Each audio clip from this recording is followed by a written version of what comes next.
Gandang araw sa inyo mga boss. So na ito na yung HY4008 for MOSFET. So testing natin niya sa 1000 watts muna, tapos naka-low ang frequency adjust, tapos yung frequency toggle switch high and low.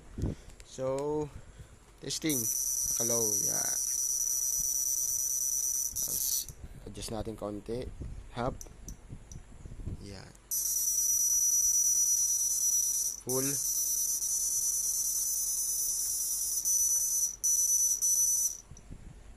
hide natin, tapos malakas.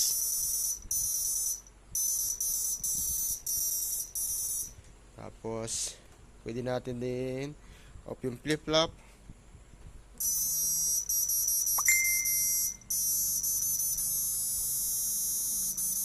Power. Tapos meron din siya syempre delay of fan. May blower din siya. So ilagay natin yung blower. So ito yung testing pa lang mga boss.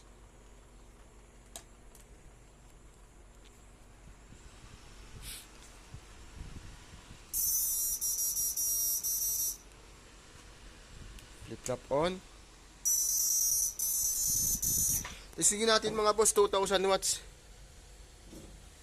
2000 watts. Yan. For MOSFET HY4008. Sa mga gusto pong magpagawa ng aparato, sa naghahanap ng aparato na malakas, huli ang tilapia at meron siyang frequency control, may makokontrol mo yung power niya, PM lang kayo mga boss. So ito testing lang muna, ilalagay natin ito sa box. Yan.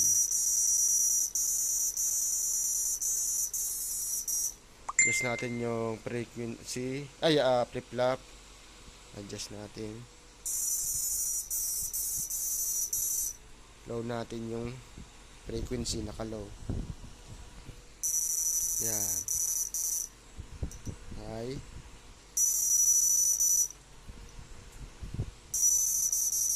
Yan. Power. Okay. 1000 watts. Halos parang babasagin ng ilaw. Lakas. Yan. Sa mga gusto pong magpagawa, PM lang kayo mga boss. So, meron siyang reverse polarity protect, short circuit protect. Pag pinagdikit mo yung output, papatay yung unit. So, yan.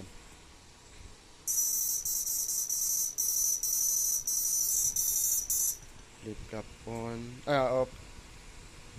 Yeah.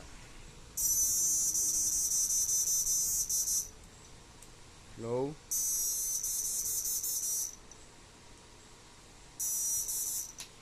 Flip on. Just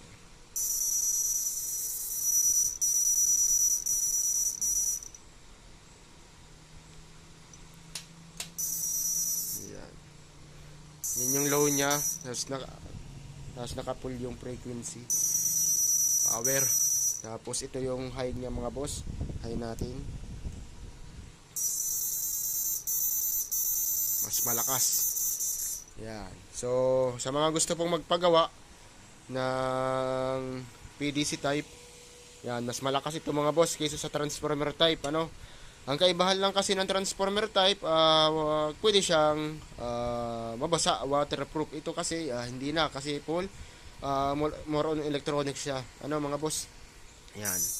Pero mas malakas yan mga boss. Solid.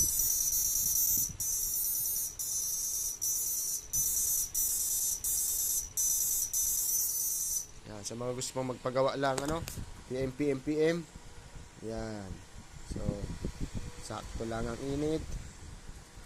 Ayun. Okay.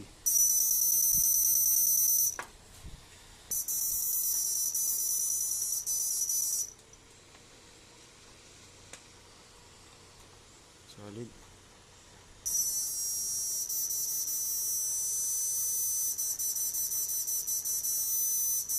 Lakas, usok agad.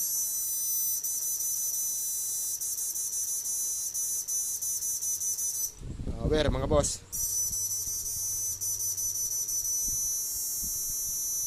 Yan. Sa mga gusto magpagawa ng mga boss. Goods na goods yung mga yung piyesa natin. Yan.